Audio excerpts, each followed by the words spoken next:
summarizes basically one of the most common reasons people refuse to accept guidance from Allah. One of the most common, not the only reason, but one of the most common reasons. What is it? ذَلِكَ بِأَنَّهُ كَانَتْ تَأْتِيهِمْ رُسُلُهُمْ بِالْبَيِّنَاتِ. That is because messengers came to them, and they continuously came to them. They used to come to them with the clearest arguments, the clearest proofs. فَقَالُوا أَبَشَرٌ يَهْدُونَنَا. And they would say in response, flesh and bone, this human being, this guy looks like us, he's going to guide us? You want me to listen to him? Have you looked at him? Have you looked at his house? Do you look who he hangs out with, all these poor people that have become Muslim with him? Do you know who you're talking to? You want me to become a believer because of this guy? This is how they would talk about prophets. Fir'aun would say about Musa alayhi salam, look at him, he can't even talk clearly. He stutters. وَلَا يَكَادُ يُبِينُ. He can't even open his mouth. Look at him. You want me to listen to him? People would come to Nuh alayhi salam. He would walk by them and they would إِسْتَغْشَوْا ثِيَابَهُم. They would pull their clothes in, like, don't touch me, old man, you're dirty. That's how they would talk to Nuh alayhi salam. People, Shu'aib alayhi salam, other messengers would come, give a message, and they would say, listen, I want to listen to you, but I'm a millionaire. I have a certain appearance to keep up. And you keep all these homeless people, these poor people, these believers around you, why don't you get away from them, and then we can have a meeting in the executive office. Because I don't want to see this riffraff near me. I don't want to be seen with this low class, this scum of society. I don't want to be seen with them. Get rid of them and maybe I'll listen to you. The criticism was always the same. Another human being's going to guide me?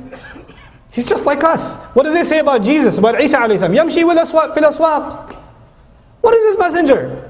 And they said about the messenger too, about Prophet Muhammad sallallahu alaihi wasallam. Well, look at his message. You think he's a messenger? He goes shopping. He walks around like everybody else does. He eats food too. I saw him having lunch the other day. How can he be a messenger? That was the argument. In other words, and this is what I'm tying it up with, one of the most common reasons people refuse to accept guidance because they don't see that they're submitting to God. They say, why is there a messenger in between? He's just like me. I can have a relationship with God myself. I don't need a messenger in between. And Allah says that is the very source of arrogance. Iblis was not asked to make sajda to Allah. He was asked to make sajda to Adam alayhi salam, because it was a test of arrogance. He didn't directly show arrogance to Allah. He actually showed arrogance to Adam alayhi salam. He said, he's made of clay. I'm made of fire. I'm better than him. Nobody's going to say I'm better than Allah. But Allah wants to see, are you going to say I'm better than X, Y, and Z? I'm better than these messengers. I don't have to follow them. They're just human beings. They make mistakes. They do this, they do that. That is the very essence of arrogance from the very beginning of creation. From the very beginning. Even Iblis said, Abashar? A human being? Are you kidding me? Have you looked at my resume? I'm going to follow him? It's not going to happen.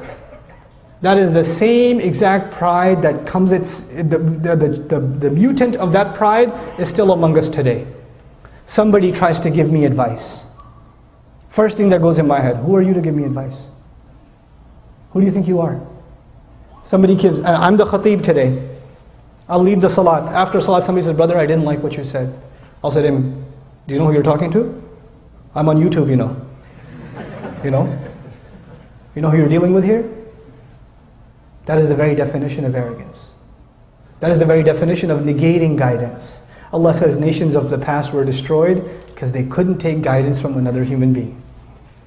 If the messenger is not with us today, his words, his instructions, his teachers, his students who teach on his behalf are here today. The scholars are here today. The da'is are here today.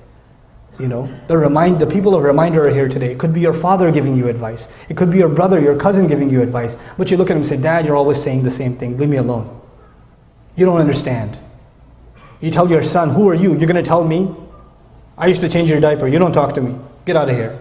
And you can't take advice from your son. This is the same exact thing that keeps people from accepting guidance. Refusal to take advice from others. Because pride gets in the way. May Allah Azza wa Jal remove the pride from our hearts, and may Allah Azza wa Jal make us a people that really truly believe for the sake of Allah and can put their ego aside, especially when advice is given.